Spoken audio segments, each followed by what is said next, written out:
এই লোকনাথ এই দিঘা এই কিরাম কা 50 টাকা আপনা আছে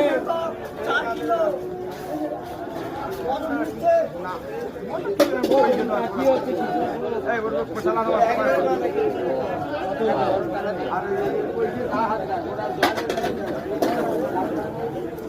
দাম বললে হবে আমি দেখে দেখে ফেঁকে গেছি আমরা মাছ চোরাই কোন মাছ কিরাম ছুঁয়ে পড়েছে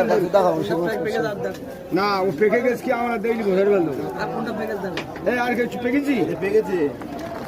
আমি যে পেকে গেছে কাজে শুয়া পুঁটি মাছ 10 গ্রাম পুঁটি মাছ